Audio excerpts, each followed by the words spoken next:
Rotary. We have two women who I don't see very often, but gosh, you guys are just making me so happy. So I've been here for a year. I came last January. I'm at Vic at the School of Geography and Earth Sciences. I study under Rafe Chapman. I study climate change.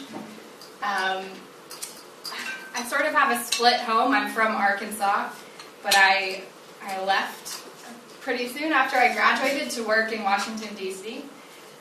And we'll come to that. But for those of you who haven't been to Arkansas or might not know where it is here. It's sort of hugged by Oklahoma, Mississippi, Missouri, Texas, and we sit right on top of Louisiana. Can't quite beat them, and can't quite beat LSU, but we're right on top of them at least. It's pronounced Arkansas, and I'm with the Rotary Club of Hot Springs National Park, and we too have about 150 members. And it's a very southern club. We're very genteel, a lot of bow ties in the room, and we meet at this beautiful hotel called the Arlington. And we actually were created in 1916, 246th club on the International Register, so we're pretty proud of that. Hot Springs is quite a place. It actually reminds me a bit of Rotorua without the smell. We have a lot of geothermal activity. That's pretty rough. I don't know how people do that, but we have a lot of geothermal activity, and like at Moore Wilson's, we bottle our water downtown, and it's the best water in the world. We have a racetrack called Oaklawn. It's the best. And I sit in a mountain range. Hot Springs is quite beautiful.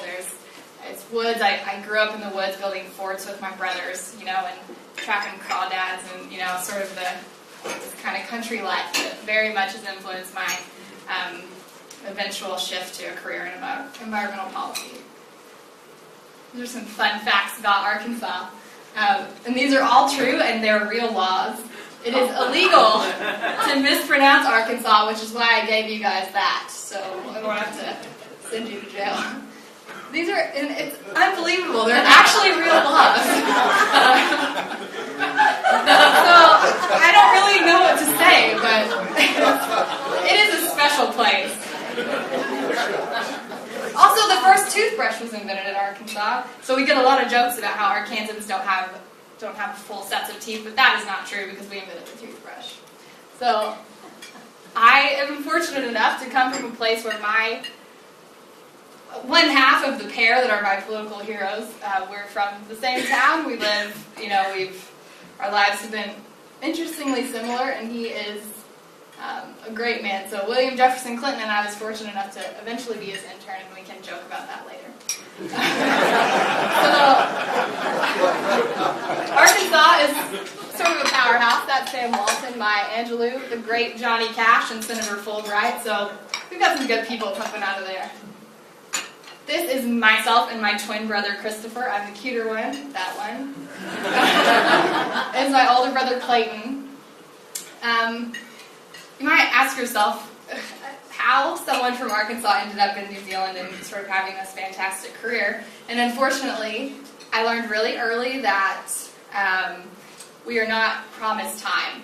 So my older brother was killed in a still open case of homicide, and it was quite the experience for someone young. I was 15, and it sort of catapulted me into a very adult understanding of the way that the world works and sort of the injustices, and it was quite an impressive experience. So I got busy and thought about, at that point, what I really, really wanted, and just started doing those things. And I've had an amazing life. That's my mom, Susan. She runs a consignment store, and she also remakes furniture and sells it, so she's got a fun, she's very creative. And that's my twin brother and my nephew, Mark.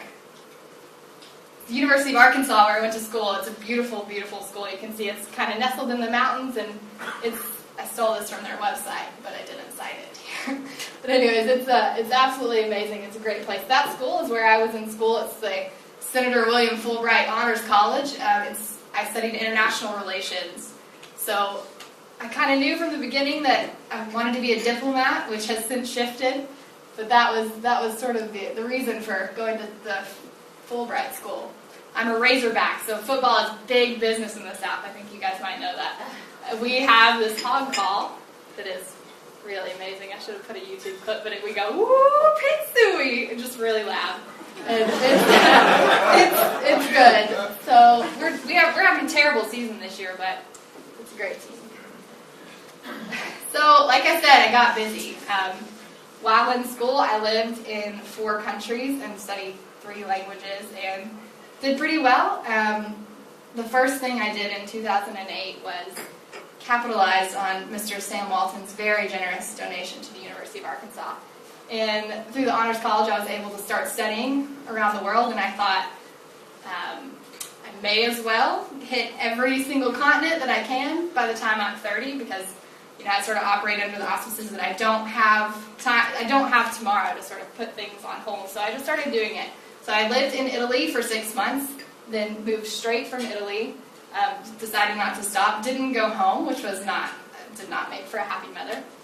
Went straight to Costa Rica, and I chose Costa Rica. I just closed my eyes and put my finger on a globe and went. And it was there that I sort of figured out that the environment was hugely interesting to me. I'd never really delved into it, but there I was in the middle of the biological reserve in Manuel Antonio Brenes, researching snakes, which was, I don't know, and big cats. So on some night hikes, a panther runs across the path, and I'm studying things like bushmasters, fertilances, eyelash vipers, these very poisonous snakes, and I was hooked. So from there, I eventually had to go back to Arkansas to study, but then I went to Taiwan and studied in Pingtung with the National Education University there, and then I taught English to earn a little bit of money to eventually get to DC. Right after that, I went to Honduras. My mother still wasn't happy. I went to Honduras and started working on conservation. So that is a pilot whale skeleton that I was scrubbing clean. It was very hot. It did not smell good. But we were setting it up in a museum there. So I worked, at some point when I was back, I worked at the Clinton Foundation. This is President Clinton, and unfortunately, I'm that person who both of our eyes are closed in the picture with the president.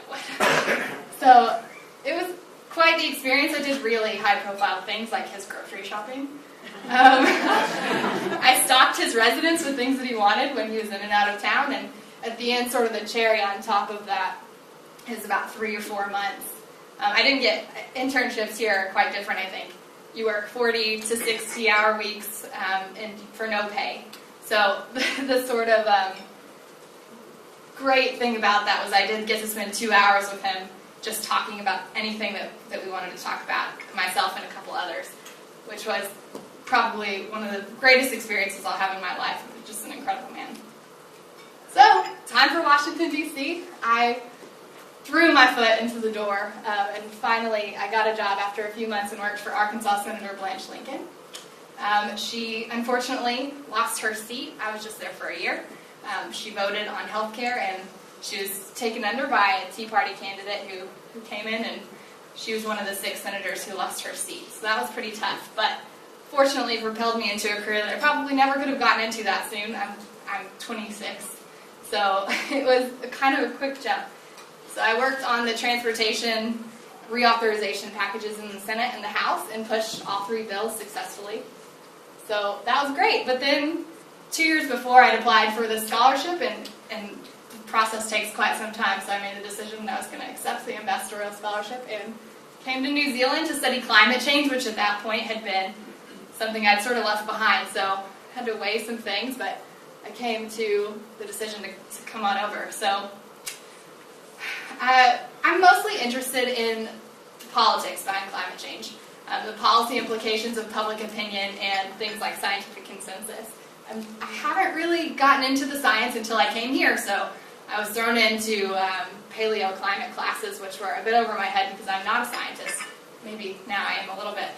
But started learning some things, and I kept getting hit by these very impassioned people who would disagree with me, and the reason that they would disagree with me was because of the idea that we go through sort of seasonal variations.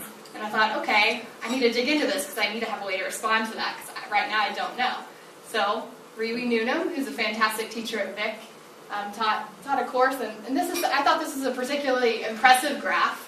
It is the Keeling curve, and basically, this just sort of illustrates the seasonal variations that we hear about, while also showing that there's a dramatic uptick in carbon dioxide concentration since, and if you widen this out, it'd be in the last 100 years, which I thought was really interesting.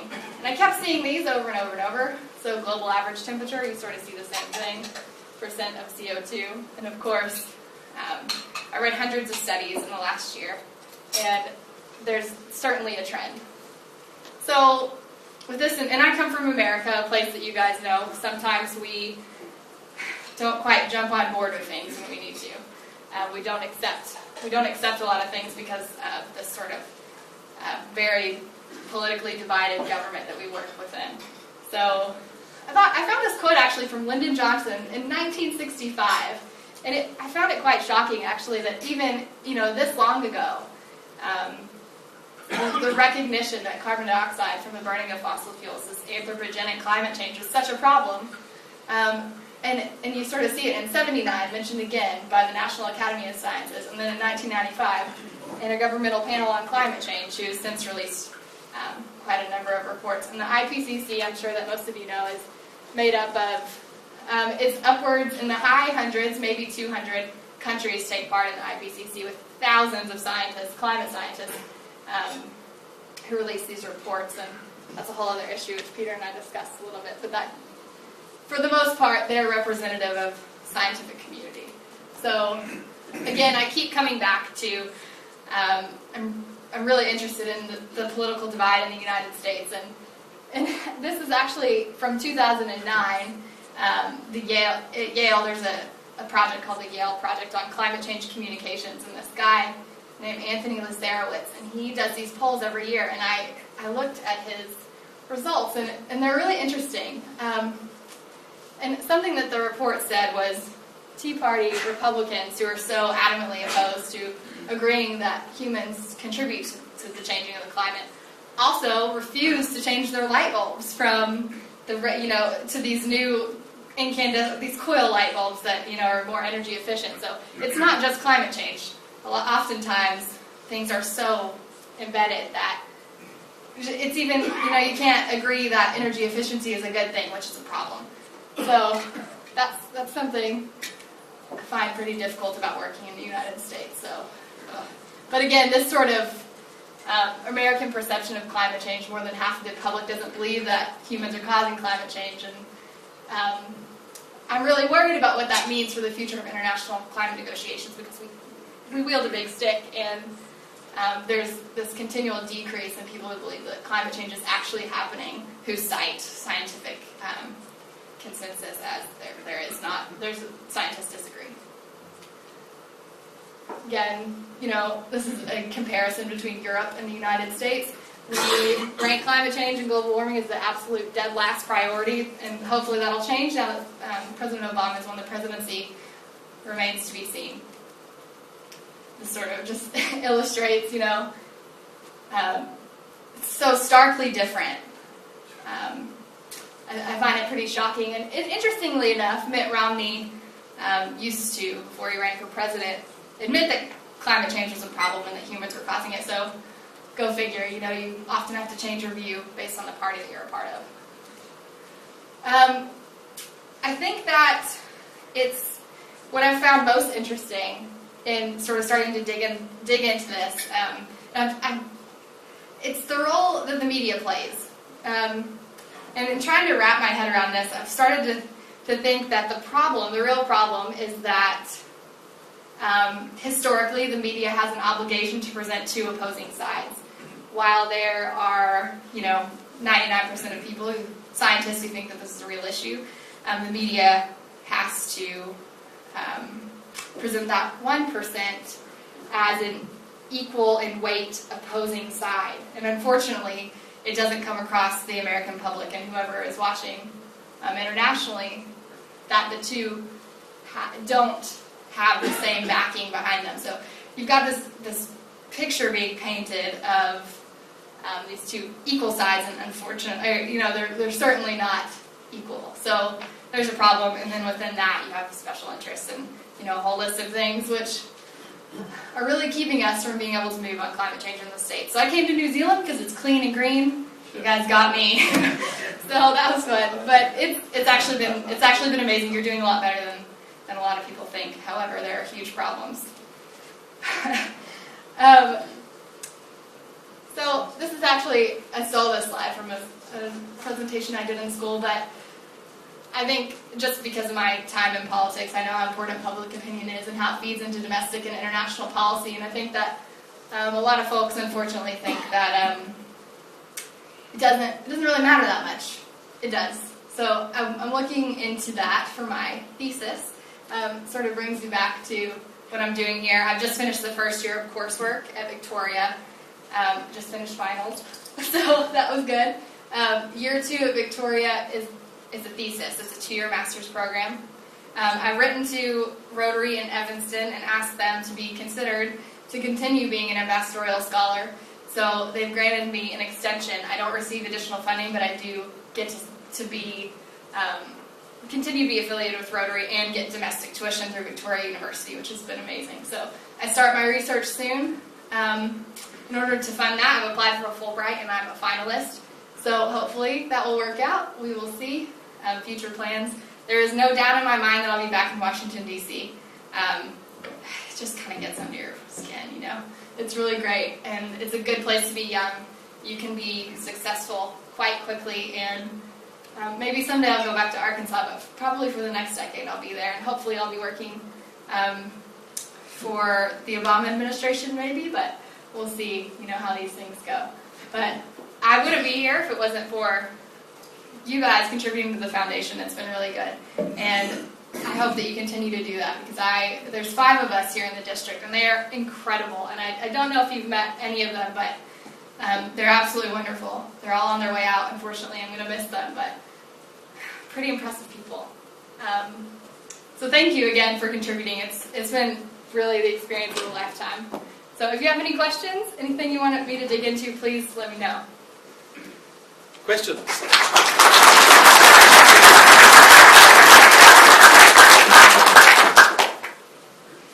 Good. Yes, Ken. Among the people who agree that climate change is a reality, among the decision makers who agree as well, there are people that say that instead of spending the money on mitigation, which may be too late, we should spend it instead on coping with the consequences. What do you think of that? I agree with that 100%, because I think that it's interesting that I came here to study mitigation, because I've since changed my views, but I guess that's the point of college, right? So I think that we will feel it the most immediately by changes in weather. We're feeling that in the United States, and I think that it's important to go ahead and accept that those things are happening, and we have to protect, you know, the people in the States, people around the world who might not be able to protect themselves, and maybe lesser developed countries, and we need to put money towards that instead of building, you know, figuring out a way to build a wall around Manhattan. And I think that a city like New Orleans, which I very much love, should be abandoned, and I think retreat at this point is the best option, because throwing money at a city that will continue to probably not do well is not the best use of resources or time. So yeah, a lot of people would disagree with me and think that that is something not great to say, but I think that you're exactly right. Steve. Thanks, Claire, for a very good talk. In my view, climate change is unarguable. The role of human beings in causing that is maybe arguable. But drawing on what Ken has said, how can we be expected to harm our own interests when opening one new coal plant in China or India will create more pollution than we can ever suppress, or one volcanic eruption? There are a lot of parts to that question. I think that there's a problem with that argument initially about China, and it's that sort of, well, if they're going to do this, then why should we waste our resources in trying to come out in front of an issue that whatever we do is pretty negligible when we're stacked up next to a country like China. And while I understand that argument, I think that in New Zealand specifically, there is a huge amount of money to be made in rebranding the country and rebranding it and maybe even adopting the brand that we already have here, but actually making it a reality. And I think that we can make an enormous amount of money by making sure that New Zealand steps out. So, I don't know, I think that it would be beneficial. As far as volcanism, it does have an impact. It has a cooling impact, not one that heats the planet.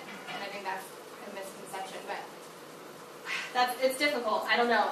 It's tough because I think that there's a fear that market capitalism could be threatened, and sort of the slippery slope to socialism is certainly the idea in the United States. And I don't know at this point how to address that. I think that there are a lot of things inside of that, so I'll work on it. But it's a good question. Yes, Peter. Claire, a statement rather than a question.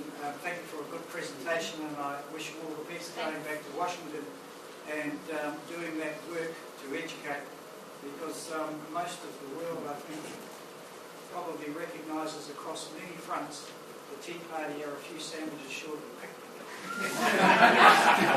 You think so, but And if you can go back and educate Americans for that, that would be wonderful. Amen. You got with me. Yeah.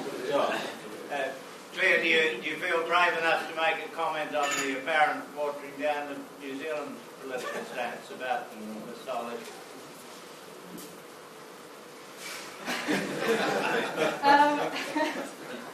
I'm certainly brave. I don't think that God, it's really difficult for me to understand. I don't. The differences there's sort of a stark difference in people's opinion of John Key, and I try to understand sort of what's within that. But to be honest, I haven't dug in enough to be able to give you a well thought out idea. So I'm sort of not going to answer that. Yes. Okay, Claire, Rotary is got a motto of service above self. And it strikes me sort of intergenerational issues that get thrown up by climate change and the feedback that's absolutely forward. How can Rotary espouse a value of service above self, given that, certainly most of us here are not going to be alive, to see some of those actions that we take out of possible? Well, I think that comes down to the idea of intergenerational equity. I think that you have to make a decision that while things seem far off and distant and away in the future, I don't know. There are psychological barriers to understanding that, but I don't know. I hope that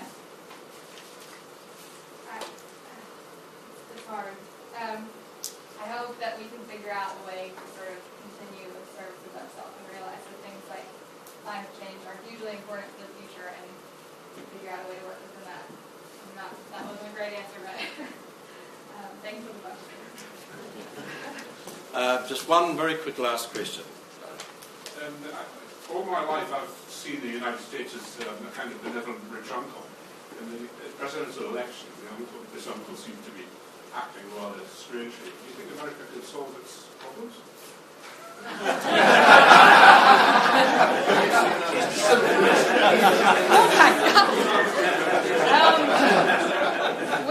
How long? No. The answer is I think that America is not the greatest country in the world anymore.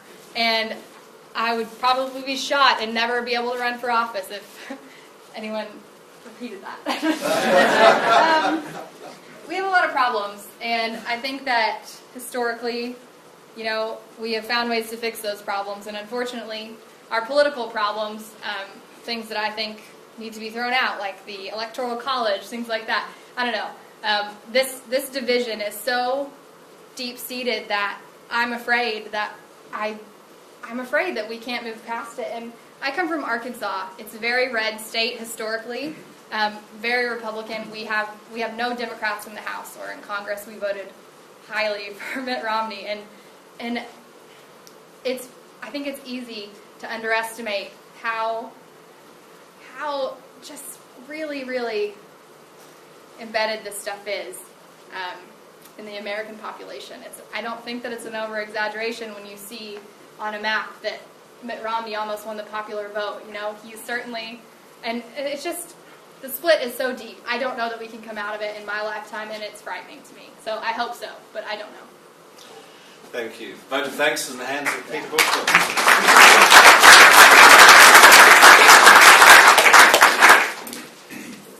Casey, I think anybody can tell us that it's illegal to walk your cow after midnight.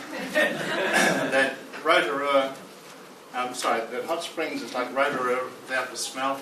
You've got all the stories. It's just brilliant. And I think to begin with the energy and enthusiasm you have about telling us about your background, and then to be able to take us into issues like climate change, and to be able to spark such a degree of interest and challenge to all of us, I think is a really remarkable feat. So on behalf of the club, I want to thank you for your presentation and ask everybody to join me in thank you.